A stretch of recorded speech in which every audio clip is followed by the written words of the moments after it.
Carl Padilla, the guru of South Texas high school football, has come up with what he thinks the new realignments will look like next year, and this is what he thinks, according to psquared.com.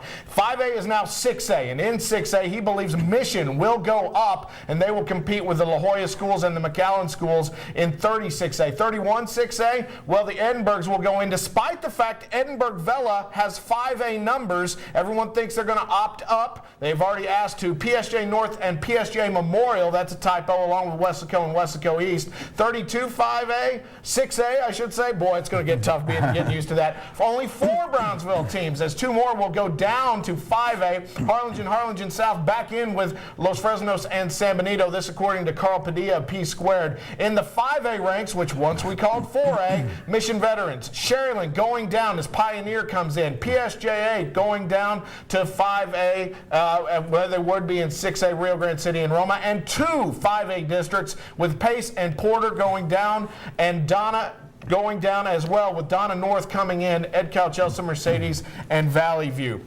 Armando, let's say that Carl Padilla is right. And there are some other prognosticators who say that we might get some Corpus Christi schools down here, like Corpus Christi King for one, depending upon where the cutoff is. Your thoughts on possible realignment this year? You know, one thing I've learned in doing this for so long is we don't know what's going to happen. You know, every time we come up with a forecast, it's not what it is. But you know, we know who's going down for the most part. Donna's going to be 2 4A or 5A schools, whatever you want to call it. Pace and Porter going down. They had, you know, to my understanding, they had 3A and 4A enrollment already. Yep. So that'll be better for them from a competitive standpoint. But you just never know with this thing. You don't know. You know, you can put out your best guess and hope something sticks. Mission expected to go up to 6A. Vela expected to stay in 6A despite having 5A numbers. Yeah, and you know, the Vela team showed they could compete with anybody this year, and I think they would probably benefit as far as how far can they go in the playoffs if they would have elected not to go up. But looking at your one list there, Sharyland dropping down. Now there you go again. Are we going to hang our hats on the Rattlers preseason already? Well, we're preseason, aren't we? Yes. Yeah, Sharyland, of course, going back down to the 4A ranks with the split with Pioneer. We'll see if that happens. Meanwhile, let's talk game of the year, guys. What were the best games you saw this year? Armando, let's start with you.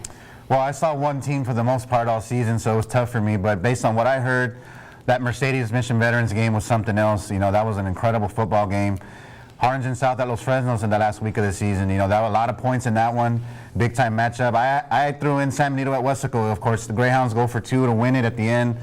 It was a great back and forth ball game. They came up short, but those were 3 pretty big ball games for me. How about you, Joe? Boy, this year calling at least 2 and sometimes 3 a week. But the Mercedes Mission Veterans game was what I would say the most exciting game I was at. Mercedes grew up in that football game. Los Fresnos, Weslaco. How about that one in a playoff atmosphere? That was big. And this year's Bird Bowl, I thought was a lot better than what people are remembering, and the fact that it was one that both teams went in thinking they could win and had the talent to do so. And then Sharyland Madison, again, a couple plays away. We may be talking about one of the greatest football games a Valley team has come up with and what Sharyland did. Finally, very quickly, McAllen Memorial, McAllen overtime, and loved that one. Sharyland Harlingen, loved that one. Mercedes Mission Veterans, a game for the ages. Rivera Brownsville Veterans, a huge game in Brownsville this year. Those were our games of the year. We're coming back to wrap it all up on Sunday Sports Extra.